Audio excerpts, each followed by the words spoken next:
Magic was a guy who dribbled the ball and did his thing, but Earvin Johnson is the guy who's making an impact and really leaving a legacy.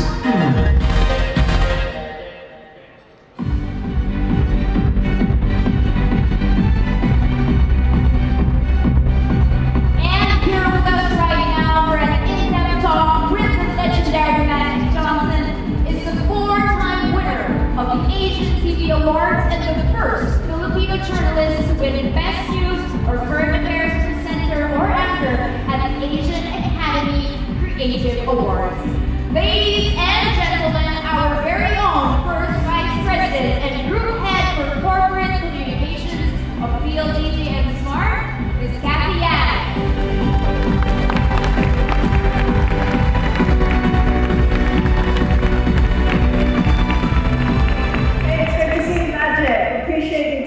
Time out of your busy schedule already.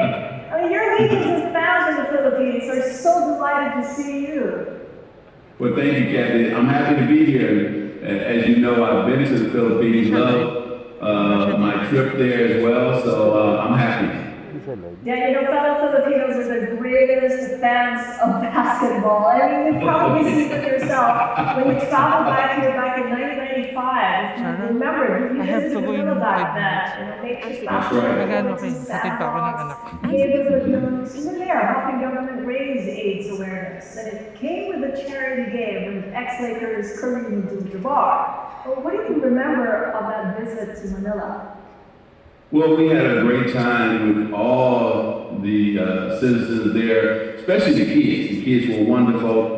And also I remember, doing some basketball clinics and working with the kids. And then last but not least, the game was incredible. I didn't know you had so many great basketball players who could really shoot the three-point shot, right? And then I attended the I think the league was 6'5" and under. There was a game as well. So I had a chance to really go around the city, had a great meal there as well, a great restaurant. So I had a wonderful time. So I want to thank everybody in the Philippines for their welcome, not only myself, but all the ex-NBA players, and we had an amazing time. It's amazing you've got crystal clear memory of going a ways back from 30 years. I mean, it's been what, 32 years since you broke the news that you contracted HIV. That was back in November 7, 1991. You were 32. And since then, you've been in a mission to educate everybody that HIV is not a death sentence. Now, how far do you think you've come in making the world understand and remove the stigma surrounding the virus?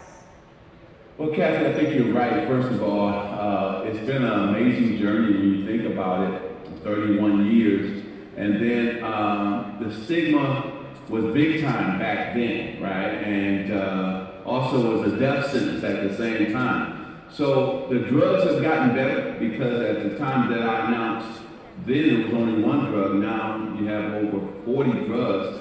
The cocktail has done a wonderful job with me. That's why I've been here over 31 years. And then when I think about raising the awareness level of HIV and AIDS, right, around the world. And so we were able to do that. We were able to raise millions and millions of dollars to care for people who were living with HIV, put them in housing, made sure that also we stopped the discrimination against people who were living with HIV and AIDS. And so I think we've been able to do a lot, especially when I first announced, it really hit the Black and brown community here in America big time.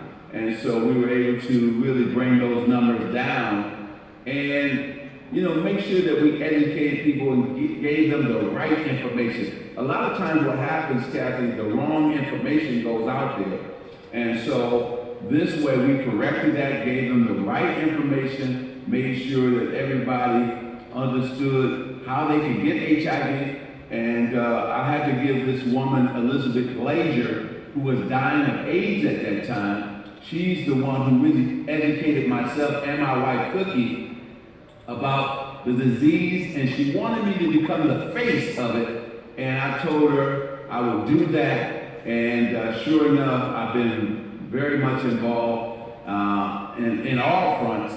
And it's been a situation that I think we've turned it around, right? People can talk openly about it, where before, when I first got diagnosed with HIV, you had to whisper about it, right? And now you can talk on platforms like we're doing right now. And so that never happened before. Now let me pick up on Cookie. I mean, you've got a great support system, and you're so blessed. You've just celebrated your 31st wedding anniversary with Cookie. Last September 15th. Congratulations! I mean, that is remarkable. That makes you what? 31 years married, 44 years together. Looking at your tweet, you said that God knew exactly what I needed when He brought you into my life. And you were married for just 9 weeks when you found out you had HIV. Just looking back, Magic, I mean, what kept you together all these years? I think really it's just the love we have for one another, not trying to change each other. We respect each other. I think the communication is there. We also are best friends. And then last but not least, you know, we still have date nights. So we love to go out to movies or to dinner and or to a Broadway show, something like that, or to a concert. So we really still enjoy getting out, being with one another. We're empty nesters. All our kids are out the house, and then we have now 2 grandchildren, so we're grandparents now. So it's really been a great ride with Cookie, and I just can't see myself with anybody else. I mean, she's an amazing woman. She's an entrepreneur herself. She's written books.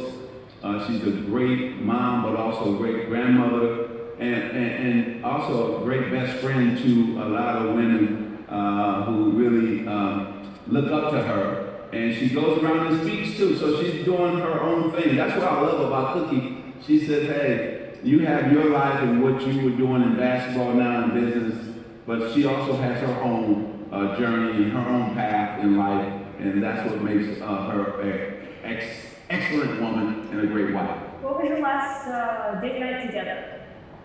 Well, we just had it. We were just in New York, so we went to a great Italian restaurant. We went to a Broadway play. One of our best friends, Samuel Jackson's new play came out, the piano lesson, so we went to go see that play on Broadway. So, and that just happened a couple days ago. Well, it's wonderful to know that she's an entrepreneur herself, inspired by you. You started building a business empire long before you first retired from the NBA. Magic Johnson Enterprises has since grown into a conglomerate that's concerning the minority communities, the Black, the African Americans, creating development opportunities in underserved areas. How did you come across the unmet needs of the minority community, and in what way does that become the lens guiding your business decisions?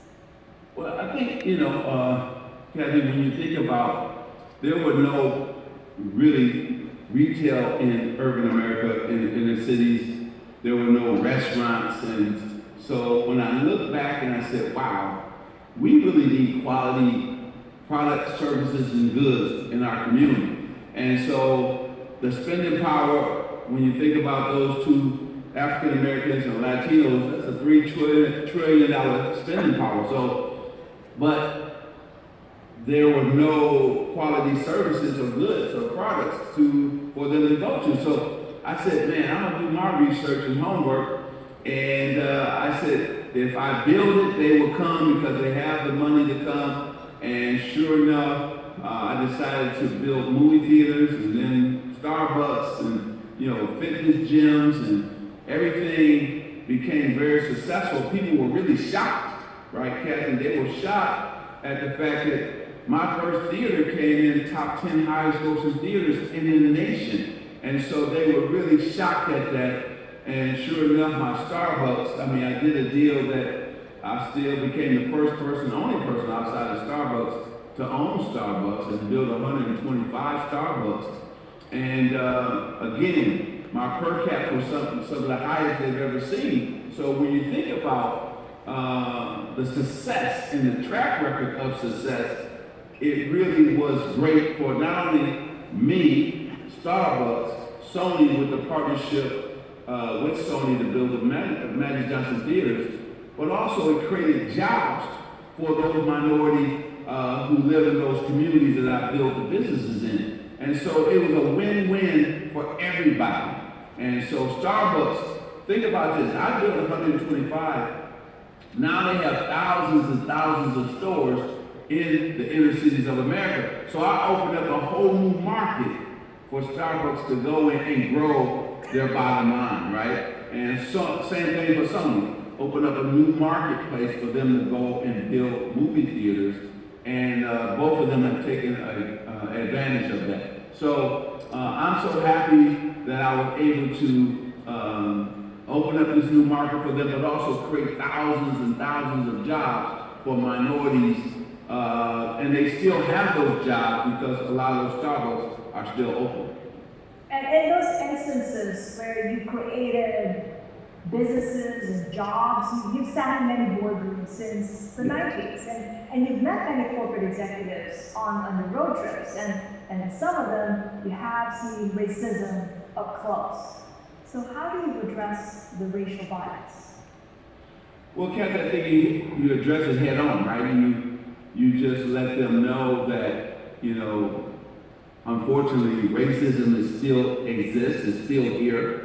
You let them know that, you know, in the next 20 years or so, America is going to be half minority. Minorities are going to be basically the majority. And so they have to change the way they do business. They have to stop being racist. They have to stop, you know, making sure that we don't grow or have a chance to have growth within corporate America. The board has to look like America, so they have to have more minorities on their board. They also have to have more minorities on their executive team. They have to have more minorities who have contracts with their companies. So things have to change, and they have to change now, right? And I think you're seeing a lot of that happening right before our eyes, that these big Fortune 500 companies and Fortune 100 companies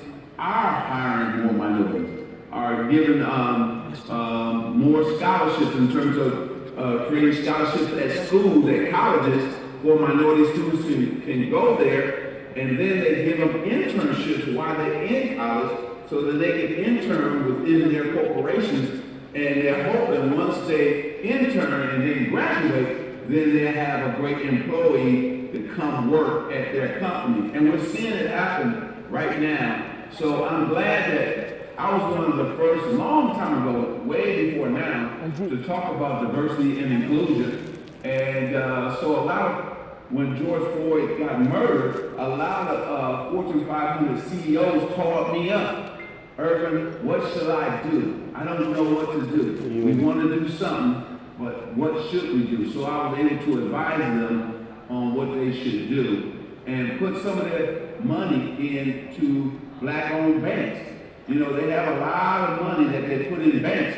So you can still put the money in those banks you've been putting money in, but also add the black-owned banks, Latino-owned banks, minority-owned banks. And that's just not black and brown. It could be other minorities who own banks as well. So, and then give contracts to not only minority firms, but women-owned firms as well, because they were being locked out as well. So I've been preaching that, been talking about that, and I'm glad to see it finally happening in here in America.